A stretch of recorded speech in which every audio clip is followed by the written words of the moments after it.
یہ سورہ المجادلہ کی آخری آیت ہے۔ اعوذ باللہ من الشیطان الرجیم، بسم اللہ الرحمن الرحیم۔ لا تجدوا قوما يؤمنون باللہ والیوم الآخر يوادون من حاد اللہ ورسولہ ولو كانوا آباءهم أو أبناءهم أو إخوانهم أو عشيرتهم أولئك كتب في قلوبهم الإيمان وأيدهم بروح منه وَيُدْخِلُهُمْ جَنَّاتٍ تَجْرِي مِنْ تَحْتِهَا الْأَنْهَارُ خَالِدِينَ فِيهَا رَضِيَ اللَّهُ عَنْهُمْ وَرَضُوا عَنْهُ أُولَئِكَ حِزْبُ اللَّهِ أَلَا إِنَّ حِزْبَ اللَّهِ هُمُ الْمُفْلِحُونَ۔ صدق اللہ العظیم۔ اللہم صلی علی سیدنا محمد عبدک ورسولک النبی الامی وعلی آلہ وصحبہ وسلم تسلیما۔ جیسے آپ سب جانتے ہی ہیں کہ آج کی شام جو ہے شہدائے کربلا کے نام ان کے تذکرے اور ذکر سے ہے، کہ اس کی ضرورت تو نہیں ہے، مگر اس کا جو اصول ہے اس کی یاد دہانی کے لیے، اپنے آپ کو بھی یاد دلانے کے لیے کہ ہم کیوں، الٹیمیٹ مقصد کیا ہے۔ ظاہر ہے ایک لیول پہ تو مسلمان ہونے کے ناطے ایک دلی وابستگی تو ظاہر ہے شہدائے کربلا سے ہوئے گی، مگر اس کا ایک اور جو پہلو ہے وہ یہ ہے کہ حضور پاک نے کچھ اس طرح مفہوم یہ ہے، صحیح مجھے حدیث تو یاد نہیں ہے، کہ صالحین کا جو ذکر ہے وہ بھی عبادت ہے۔ تو ہمارے ٹریڈیشن میں شروع سے یہی چلتا آیا ہے کہ اپنے بزرگوں، صالحین، اولیاء، انبیاء، شہداء کا ذکر کرتے آئے ہیں، اور یہ بات سب کو اس کا ادراک تھا کہ اس کی برکات، اس کے نتیجے میں برکات کا نزول ہوتا ہے۔ عبادت کا بھی یہی مفہوم ہے، اور دوسرا ظاہر ہے حقیقی مفہوم تو عبادت کا کہ خدا سے تعلق پیدا کرنا۔ تو اس مختصر سے تعارفی جملوں کے بعد آج کا جو نشست ہے اس کی ترتیب تھوڑی سی بیان کر دوں کہ سب سے پہلے سوز و سلام ہوگا، عباس صاحب پیش کریں گے، سید عباس ذی القرنین۔ اس کے بعد میں جو ہوں یہ استاد بلکہ علامہ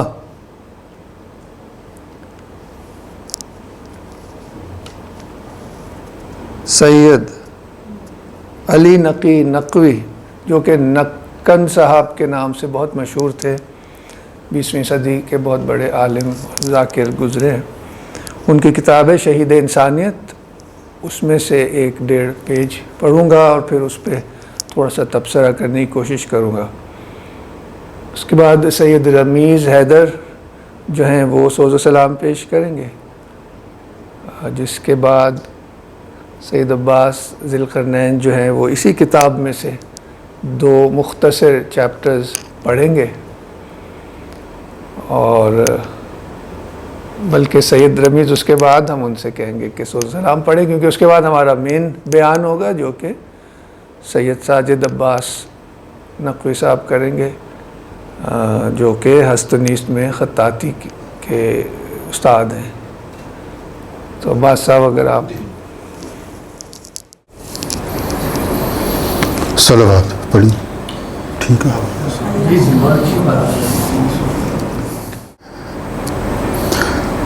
لے چلے ہائے لے چلے، لے چلے ہائے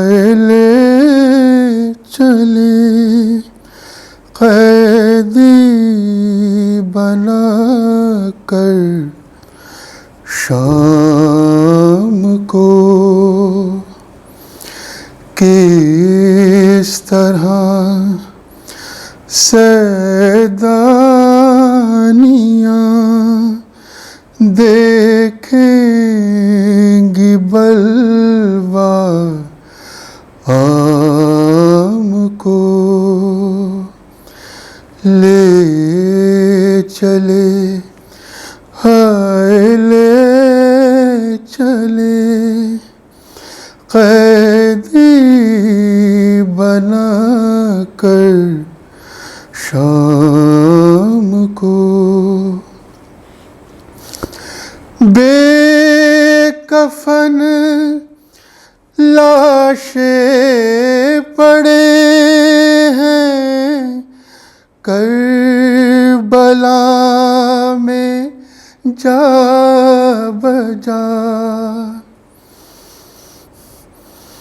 ہو کے پابند سلاسل چل پڑا ہے قافلہ دیکھتا غازی ہے نیزے سے جلے خیام کو لے چلے ہائے لے چلے قیدی بنا کر شام کو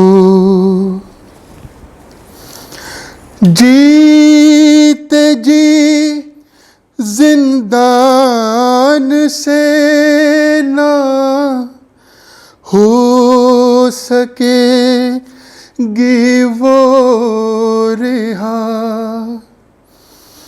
سینے پر جس کو سلاتا تھا علی کا لاڈلا ترس جائے گی سکینہ قید میں آرام کو لے چلے ہائے لے چلے قیدی بنا کر شام کو ہے لٹی ہر ایک ردا ہے میری دائیں رو رہی سنگ باری بھی ہے جاری ہیں اذانیں ہو رہی رو رہی ہے سن کے قیدی مصطفیٰ کے نام کو لے چلے ہائے لے چلے قیدی بنا کر شام کو بیٹیاں ہیں سیدہ کی بھیڑ ہے بازار کی اور منزل آ رہی ظالم کے ہے دربار کی، آ رہا غش ہے سینہ پر شاہ تشنا کام کو لے چلے، ہائے لے چلے قیدی بنا کر شام کو، کس طرح سیدانیاں دیکھیں گی بلوا عام کو لے چلے۔ صلوات پڑھیے۔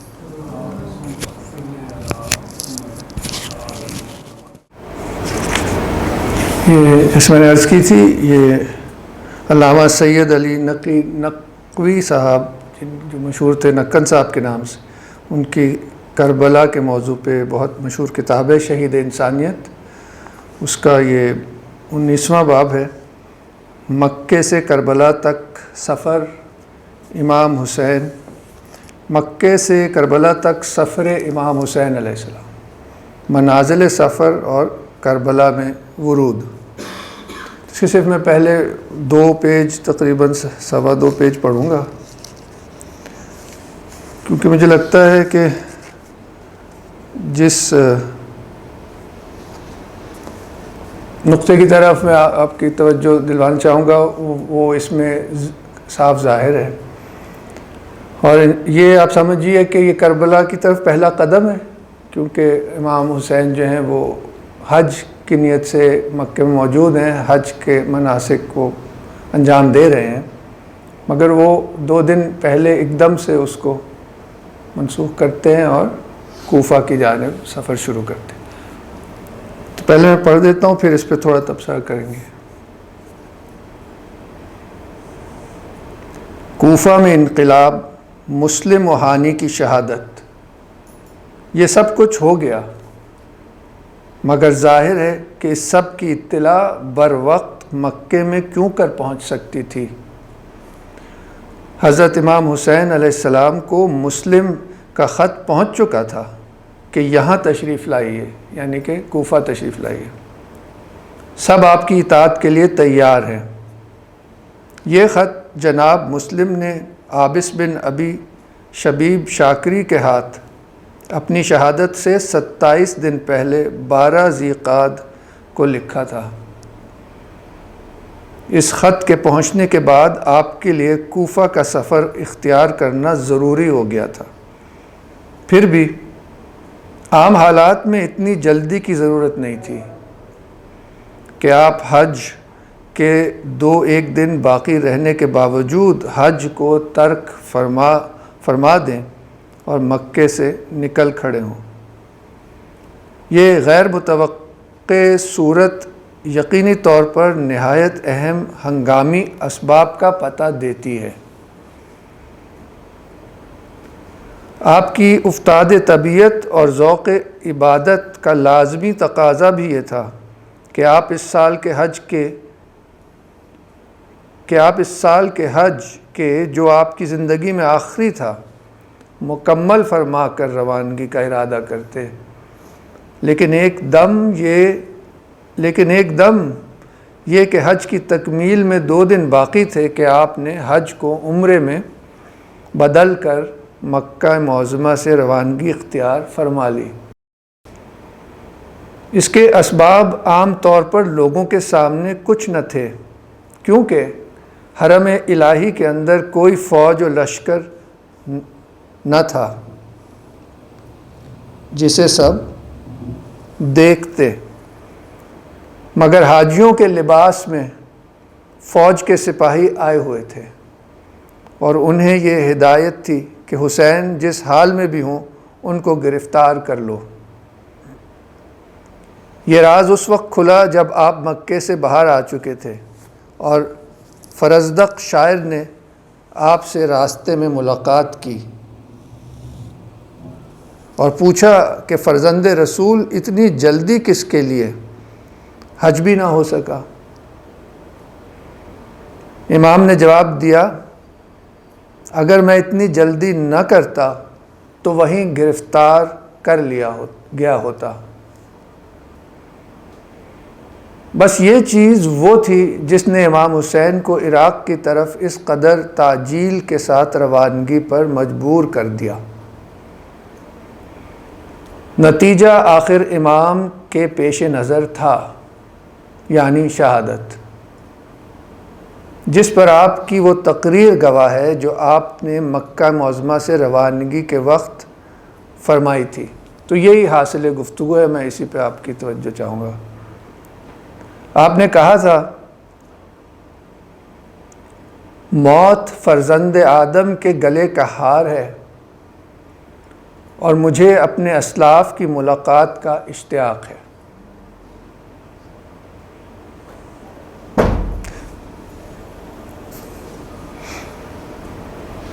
اتنا ہی جتنا یعقوب کو یوسف سے ملاقات کا اشتیاق تھا، اور میرے لیے بہت اچھی ہے وہ جگہ جہاں میں کشتہ ہو کر گروں گا۔ گویا میری آنکھوں میں پھر رہا ہے وہ سما کہ میرے جوڑ بند کو صحرائی درندے، یعنی دشمنان انسانیت، یعنی کہ جن لوگوں نے آپ کو قتل کیا، گویا میری آنکھوں میں پھر رہا ہے وہ سما کہ میرے جوڑ بند، یعنی کہ ٹکڑے ٹکڑے کو صحرائی درندے جدا کر رہے ہیں۔ کوئی چارہ کار نہیں اس دن سے جو خط تقدیر میں گزر چکا۔ یہ جو کل ریحان گیلانی صاحب نے کہا تھا کہ ہمیں ان کے کربلا سے سب سے بڑی جو چیز ہمیں سیکھنے کو ملتی ہے وہ امام کے اطاعت ہے، فقر ہے، خدا کی رضا میں راضی ہونا ہے۔ تو یہ اس کی طرف میں سمجھتا ہوں اشارہ ہے کہ جو تقدیر میں ہوا اس کے سامنے ان کا سر خم ہے۔ مگر یہ جو پہلے جو بات انہوں نے کی ہے نا کہ موت فرزند آدم کے گلے کا ہار ہے اور مجھے اپنے اسلاف سے ملاقات کا اشتیاق ہے، اس کی ایک ایک چیز کو میں کوشش بڑی مختصر یہ کروں گا کہ جیسے حضور پاک صلی اللہ علیہ وسلم کی زندگی ایک طرح سے قرآن کی تفسیر ہے، تو اہل بیت کی بھی زندگی قرآن کی تفسیر ہے۔ تو ہم کسی ایک پرسپیکٹیو بڑا مختصر سے پیش کرنے کی کوشش کروں گا کہ اس کو، اور یہ دین کی بھی ڈیفینیشن ہے، چاہے حضور کی زندگی ہو، حضرت علی ہوں، اہل بیت ہوں، تو وہ مجھے لگتا ہے کہ وہ پرسپیکٹیو یاد کرتے رہنے کی ضرورت ہے کہ ایک تو ایموشنلی اور محبت کا تو ہے ہی رشتہ، مگر دین، الٹیمیٹ مقصد تو ہمارا دین کو سمجھنا ہے نا۔ تو ہم دین کی ڈیفینیشن کے پرسپیکٹیو میں ان چیزوں کو کیسے دیکھیں۔ تو میں یہ کہنا چاہ رہا ہوں ان کا ایک ایک جملہ جو ہے وہ قرآن کی تفسیر ہے، اور وہ ظاہر ہے ایک تھیوری ہوتی ہے اور ایک حال اور پریکٹس بھی تو ہے۔ تو یہ سبجیکٹیو موڈ ہے کہ ایز اے پرسن موت کو وہ کتنا خوشی خوشی اس کا انتظار کر رہے ہیں، اس سے ملنا چاہ رہے ہیں، اس کی کوئی وجہ ہے۔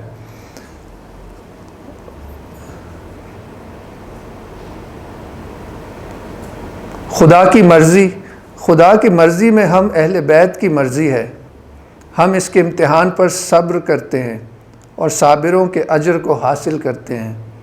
رسول صلی اللہ علیہ وسلم سے ان کے جسم کے ٹکڑے الگ نہیں ہو سکتے۔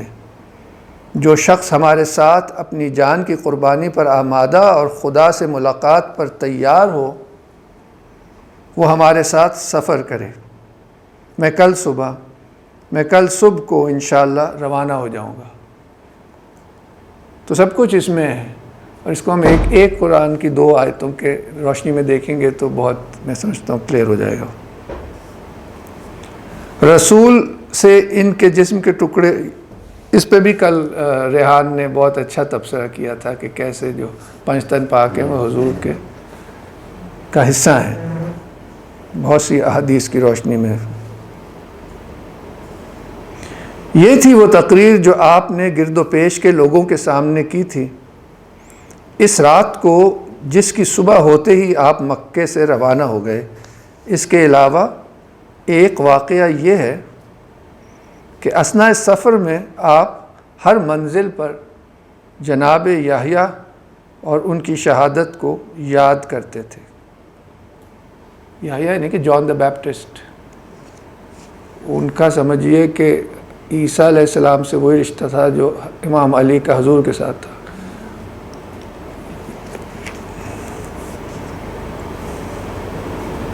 کیونکہ جان دا بیپٹسٹ نے حضرت عیسیٰ کو بیپٹزم دیا تھا۔ خیر اس پہ ابھی ہم سائڈ ٹریک نہیں ہوں گے، مگر بعد میں شاید اس پہ کوئی بات ہو۔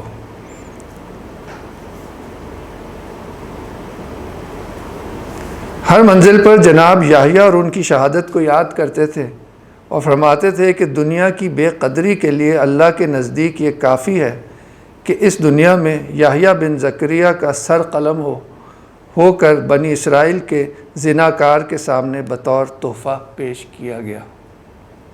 تو یہ بھی پوری کربلا کی کہانی اب پہلے قدم پر ہی موجود ہے۔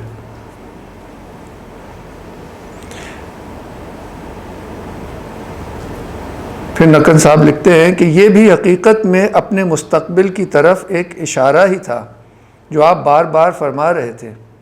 پھر بھی آپ کے لیے اپنے عمل کو امکانی تحفظات کے حدود سے آگے بڑھنے دینا روا نہیں تھا۔ یعنی پھر زمینی بھی جو نیچرل اور لاجیکل جو سٹیپس ہیں اس پہ بھی پورا اتر رہے تھے۔ اس پہ ہم جو پرسپیکٹو پیش کرنا چاہ رہا ہوں اس میں ہم دیکھیں گے کہ یہ 3 درجے ہیں، ایک جسمانی کہہ لیں یا ظاہری کہہ لیں، ایک اندرونی کہہ لیں، سبجیکٹو کہہ لیں، اور ایک روحانی کہہ لیں۔ ابھی میں یہ پرسپیکٹو آپ سے پیش کرتا ہوں۔ تو زمینی حوالے سے بھی پوری تکمیل کریں گے وہ۔ پھر بھی آپ کے لیے اپنے عمل کو امکانی تحفظات کے حدود سے آگے بڑھنے دینا روا نہیں تھا۔ آپ کے لیے مکہ سے فوراً علیحدگی اختیار کرنا ان خطرات کی بنا پر جو اس وقت یہاں پیدا ہو گئے تھے لازمی قرار پا چکا تھا۔ اس کے بعد آپ کہاں جاتے؟ عقلاً اسی جگہ کہ جہاں کے لوگ انتہائی اصرار کے ساتھ آپ کو بلا رہے تھے۔ تو یعنی کہ زمینی بھی ایک سبب یا ایک بہانہ تھا۔ اس صورت میں کسی شخص کا یہ پہلو آپ کے سامنے لانا کہ اس میں جان کا خطرہ ہے تحصیل لا حاصل اور فضول تھا۔ یعنی کہ اگر جو لوگ روک رہے تھے انہیں کہ آپ خطرے میں جا رہے ہیں، آپ کی جان کو خطرہ ہے، تو وہ تو ان کا مسئلہ ہی نہیں تھا نا، انہوں نے تو اپنا فرض پورا کرنا تھا۔ جان کا خطرہ تو تھا، مگر اس خطرے کے ہوتے ہوئے کسی ایسی طرف جانا قریب مصلحت ہو سکتا تھا جہاں کا جانا ناخواندہ مہمان کی حیثیت رکھتا ہو، یا ایسی جگہ جہاں کے لوگ الحا و زاری کے ساتھ دعوت دے رہے تھے۔ تو زمینی طور پر کوفے کے لوگ بلا رہے تھے تو وہاں جا رہے تھے۔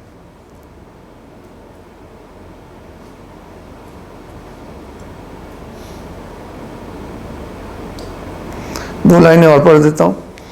خطرے کے معنی کیا ہو سکتے تھے؟ یہی کہ جان جائے گی، مگر جان جانا تو ناگزیر تھی۔ پھر یہ جان ایک انسانی اور مذہبی فرض کی ادائیگی کے سلسلے میں کیوں نہ جائے، جس کا نام ہے وعدہ وفائی۔ طالبان ہدایت پر اتمام حجت اور خلق خدا کی فریاد رسی اسی لیے جیسا کہ پہلے کہا جا چکا ہے۔ حضرت امام حسین نے ان لوگوں کے خیال کو کبھی رد نہیں کیا جو اہل کوفہ پر بے اعتمادی کا اظہار کرتے تھے، اور یہ نہیں کہا کہ مجھے ان سے امید ہے کہ وہ اپنی بات پر قائم رہیں گے، مگر اسی کے ساتھ آپ نے ہمیشہ اپنی روانگی کو ان کی طرف ضروری بتلایا، جیسا کہ فرزدق سے گفتگو میں، جس کا تذکرہ ابھی آگے آئے گا۔ چلے تو بس اتنا ہی پڑھنا چاہ رہا تھا کہ ان کے لیے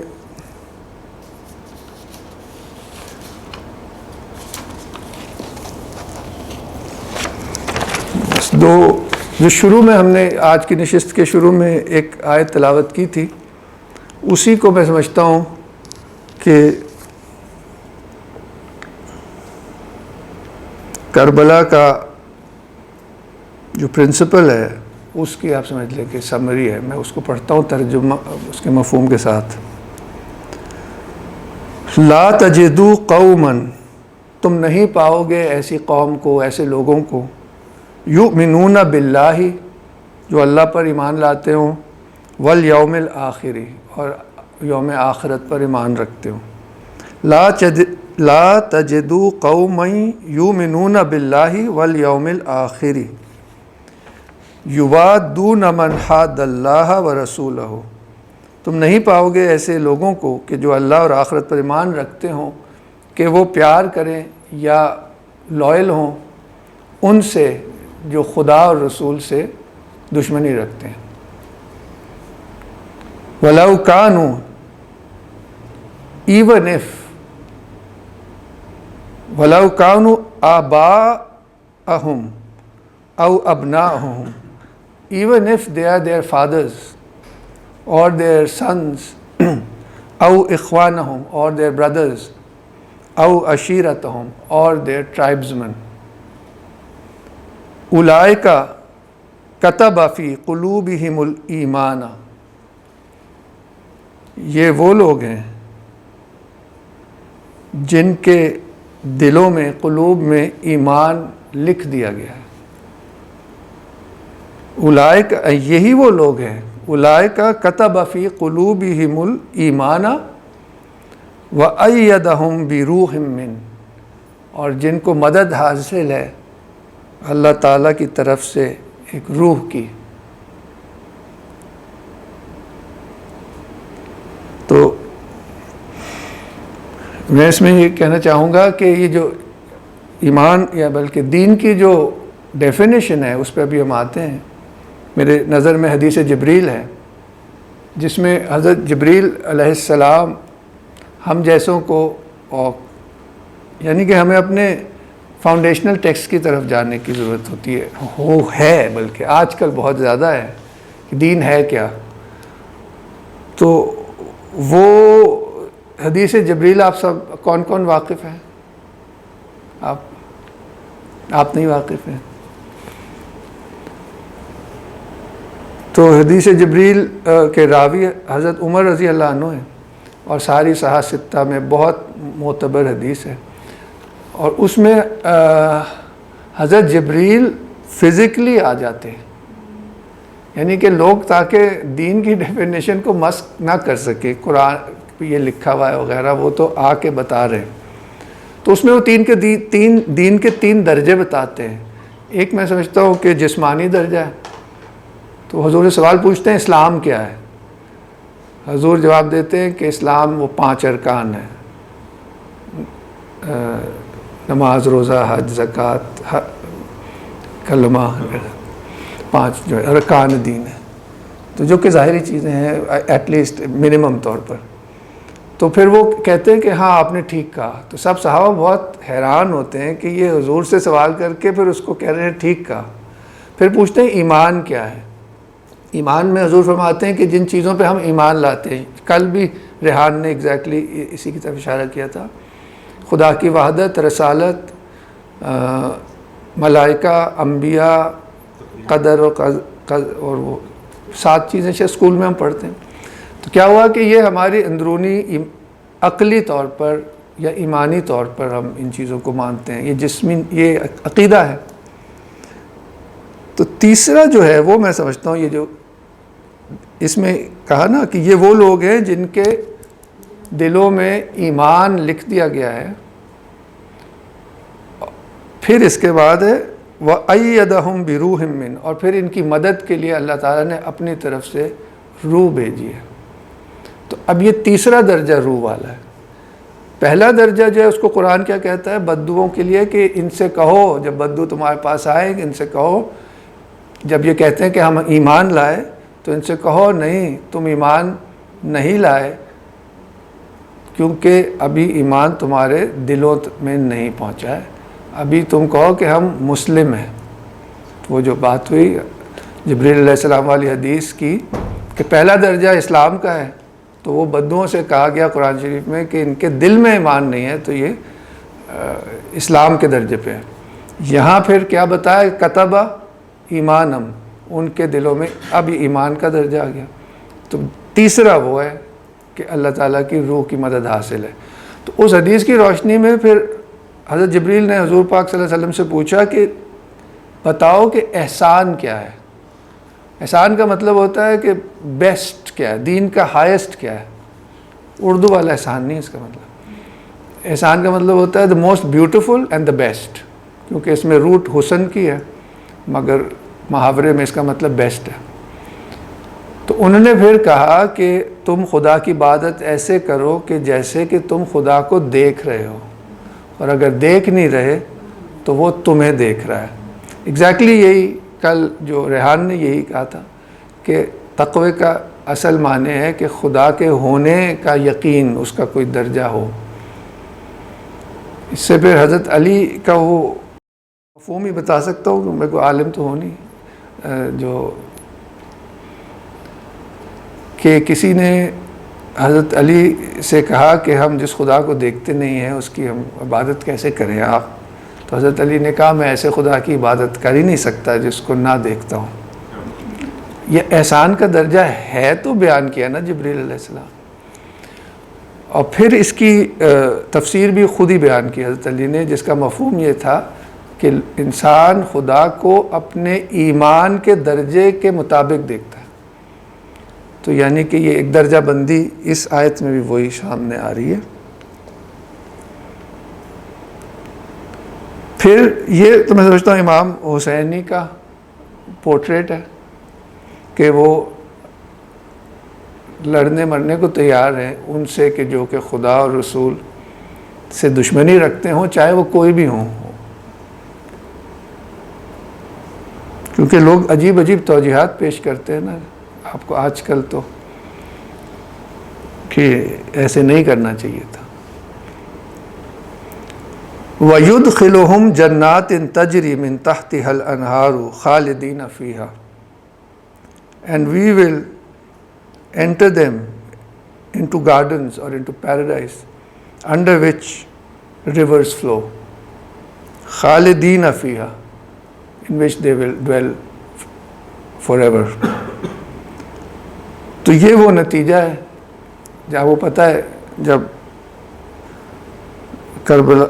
محرم کا جب آخری دن ہوتا ہے تو جب چنیوٹ میں، یہاں بھی ایسے ہی ہوگا ظاہر ہے، میں نے چنیوٹ میں دیکھا ہے، آپ سب جو حضرات جانتے ہیں رسومات کو انہیں تو پتہ ہی ہے کہ جب امام حسین کا گھوڑا میدان میں آتا ہے تو اس پہ ظاہر سوار نہیں ہوتا، تو وہ نشانی ہوتی ہے کہ ان کی شہادت ہو گئی، تو لوگ ماتم شروع کر دیتے ہیں۔ وہ میدان ترخانہ ہے چنیوٹ میں، جس کے بہت مشہور تعزیے ہیں اور وہاں کا محرم بہت مشہور ہے، میں کئی دفعہ گیا ہوں۔ تو یہ ہوا، اس طرف سے وہ ذوالجناح آتا ہے تو اس طرف سے تعزیہ برآمد ہوتا ہے۔ تو اس کی ایکسپلینیشن یہ ہے کہ جیسے ہی شہادت ہوئی وہ جنت کا محل تصور کیا جاتا ہے، وہ جو گولڈن تعزیہ ہوتا ہے کہ بھئی ادھر ان کی شہادت ہوئی اور ادھر وہ جو ان کا جنت کا محل ہے اس کا شبیہ آ گئی۔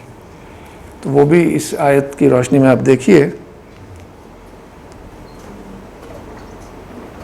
وَيُدْخِلُهُمْ جَنَّاتٍ تَجْرِي مِن تَحْتِهَا الْأَنْهَارُ خَالِدِينَ فِيهَا رَضِيَ اللَّهُ عَنْهُمْ، اللہ ان سے راضی ہے، وَرَضُوا عَنْهُ، اور وہ اللہ سے راضی ہیں۔ ونس اگین یہ میں نے اس لیے سب کچھ چنا کیونکہ کل کی جو گفتگو ہوئی تھی اس میں محبت کے صیغے میں یہی بات کی تھی کہ اگر تم چاہتے ہو کہ خدا تمہیں محبوب کر لے تو تم رسول کی پیروی کرو۔ یہ قرآنی آیت انہوں نے کل سنائی تھی، تو اللہ تعالیٰ تمہیں محبوب بنا لے گا. تو یہ محبوبیت اور یہ رضوان ایک ہی بات ہے. یہ وہ لوگ ہیں کہ اللہ ان سے راضی ہے اور وہ اللہ سے راضی ہیں. تو یہ کون ہے؟ اولئک حزب اللہ، یہ اللہ کی پارٹی ہے، یہ اللہ کی جماعت ہے. تو اس کی پوری ڈیفینیشن ہے ان سینس. الا ان حزب اللہ هم المفلحون، بے شک اللہ ہی کی جماعت فلاح پانے والی ہے. اور انہی کا ذکر آج ہو رہا ہے، چاہے وہ 72 ہی ہوں، کیونکہ دین کا مقصد پورا ہو رہا ہے. تو بس یہی میں ساری باتیں ویسے کر ہی تھیں جو کرنا چاہ رہا تھا.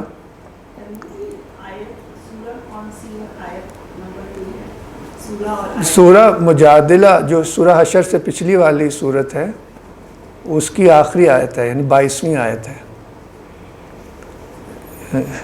اس کو میں اب بس سمرائز کر دیتا ہوں. یہ جو ہم نے ابھی آیت پڑھی، آیت نمبر 22 سورہ مجادلہ، جو کہ سورہ نمبر 58 ہے، if I remember correct. Yes, 58 ہے. تو میں سمجھتا ہوں کہ کربلا کے پرنسپلز اس میں موجود ہیں. اور حدیث جبریل بھی میں نے آپ سے بیان کر دی کہ دین کو اگر ہم ان 3 درجوں پہ دیکھیں کہ جسم ہے، ایک عقل ہے یا باطن ہے، اور ایک اس کی حقیقت ہے جو کہ خدا سے الٹیمیٹلی قرب ہے. کیونکہ ریلیجن کا معنی یہ ہے، ایون جو لیٹن ورڈ ہے ریلیجین جو ہے، یہ لیگمنٹ جس سے لفظ نہیں آتا، ایک رسی. وہ جو رسی ٹوٹ گئی ہے، جس کو قرآن میں بھی استعمال کیا حب، کہ اللہ تعالیٰ کی رسی کو مضبوطی سے پکڑ لو. حضرت علی نے بھی اس کو استعمال کیا، اس استعارے کو. تو ریلیجن لفظ کا مطلب یہ ہے کہ اللہ سے جڑنا. تو اس انڈرسٹینڈنگ سے یہ جو حدیث جبریل ہے، یہ اللہ سے جڑنے کے 3 درجات بیان کیے ہیں. ایک زمینی یا جسمانی، ایک عقلی اور ایموشنل کہہ لیں انسانی، اور روح جو ہے وہ اللہ کی طرف سے. اس لیے اس میں کہا نا کہ ہم نے مدد کی ان لوگوں کی اپنی طرف سے جو روح ہے. وہ جو انا انزلناہ فی لیلۃ القدر کیا ہے، تنزل الملائکۃ والروح، یہ ایک باقاعدہ حقیقت ہے. اسی روح کا ایک فنفخت فیہ من روحی، ہم نے آدم کے پتلے میں سے اپنی روح میں سے کچھ پھونکا. تو انسان کی حقیقت ہی روح ہے. تو وہ ہم جب تک کہ پرسپیکٹیو میں سمجھتا ہوں ہونا ضروری ہے پورے دین کو سمجھنے کے لیے. صرف اسلام نہیں، صرف ایمان نہیں، بلکہ احسان کا جو درجہ ہے وہ آپ سمجھ لیجئے کہ روحانیت کا درجہ ہے، جو اصل مقصد ہے. اسلام، ایمان، faith is against simple attestation of faith. اسلام جو بدعوں والا تھا، faith has to do with the heart, اس لیے قلب پر لکھا کتبہ قلوبہم، اس والی آیت سے. اور پھر آخری درجہ میں نے جیسے کہا اسپرٹ کا ہے. اس کے بعد جو امام حسین کو، ایک تو یہ ہو گیا آپ سمجھ لیں ایک آبجیکٹیو پہلو ہے کہ پرنسپلز کیا ہیں.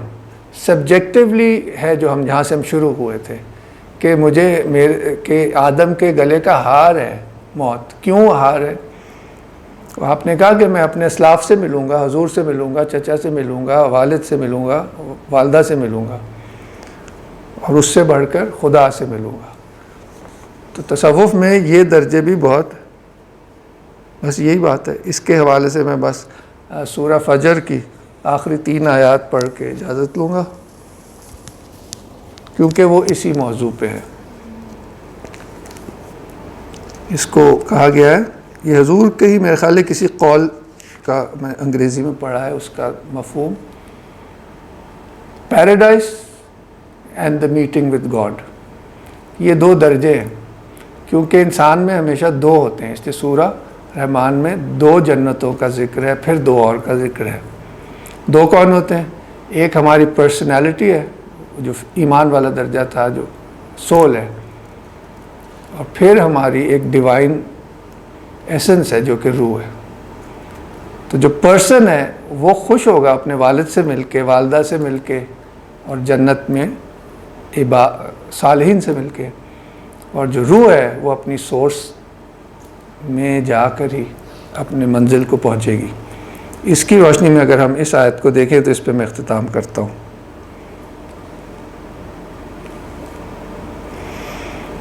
اعوذ باللہ من الشیطان الرجیم، بسم اللہ الرحمن الرحیم۔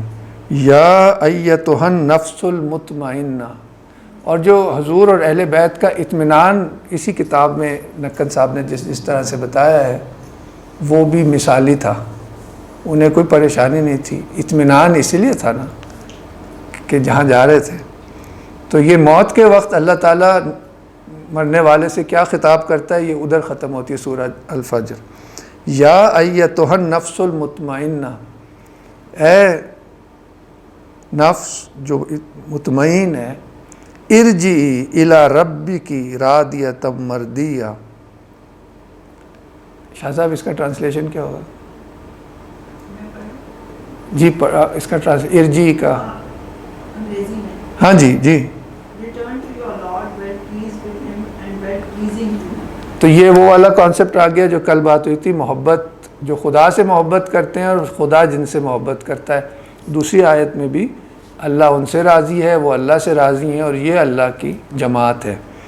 ارجعی الی ربکی، آ جا اپنے رب کی طرف، راضیۃ مرضیہ، پلیزڈ اینڈ ویل کیا ہے، ہاں، اس کو بھی خوش کر رہے ہیں، خود بھی خوش۔ اب یہ دو جنتوں کا ذکر ہے، صوفیہ نے اس کو اس طرح اس کی تشریح کی ہے، فادخلی فی عبادی، داخل ہو جا میرے بندوں میں۔ تو this is the paradise of the soul, Ibn Arabi کی تفسیر میں آتا ہے، وادخلی جنتی، داخل ہو جا میری جنت میں۔ تو اس میں کہا گیا ہے کہ میری جنت جنت الذات ہے، وہ خدا خود ہے، اس کا صلہ خدا خود ہے۔ الحمدللہ۔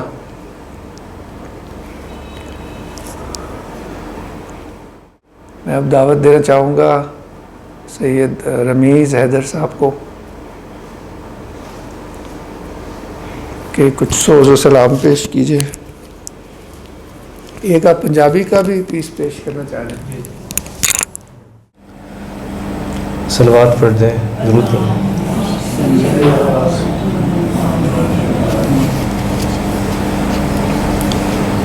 بوزرے کے جے کمبرے کے جے، بوزرے کے جے کمبرے کے جے، یعنی ہر دم علی علی کی جے، بوزری کی جے کمبری کی جے، سارے عالم میں خسروی کیجے، سارے عالم میں خسروی کیجے، ان کے در کی گداگری کیجے، بوزری کیجے کمبری کیجے، ان کو تسلیم کیجئے مولا، ان کو تسلیم کیجئے مولا، اور اظہار عاجزی کیجئے، بوزری کیجئے کمبری کیجے چھیڑیے ذکر آفتاب نجف چھیڑیے ذکر آفتاب نجف دور محفل سے تیرگی کیجے بوزری کیجے قمبری کیجے گل ولائے علی کارام ہے گل ولائے علی کارام ہے شاخ ایمان ہری بھری کیجے بوزری کیجے قمبری کیجے کیا عجب ہے جو انسا کا ہو کیا عجب ہے جو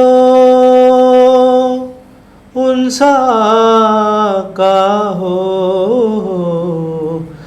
آپ احساس بندگی کیجے بوزری کیجے قمبری کیجے یعنی ہر دم علی علی کیجے بوزری کیجے قمبری کیجے سب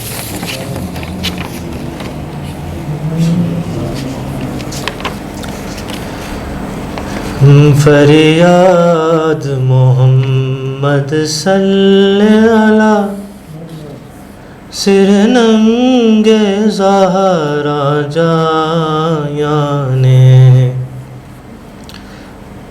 فریاد محمد صلی علی سر ننگ زہرا جایانے گر آخر سردا فاطمہ دا اکھی ویکھیا موت ستایا نے گر آخر سردا فاطمہ دا اکھی ویکھیا موت ستایا نے فریاد محمد صلی علی سر ننگ زہرا جایا نے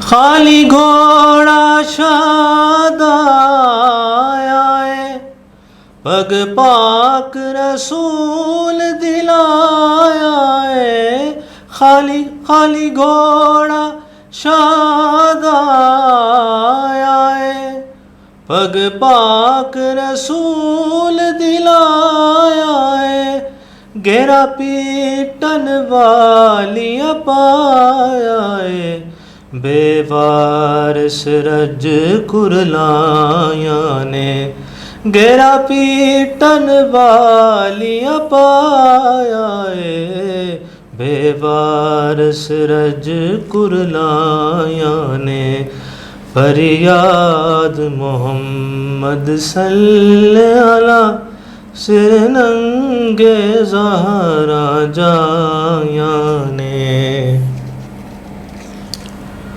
اودا وارث کوئی آیا نہیں اودا پاسا کسے پرتایا نہیں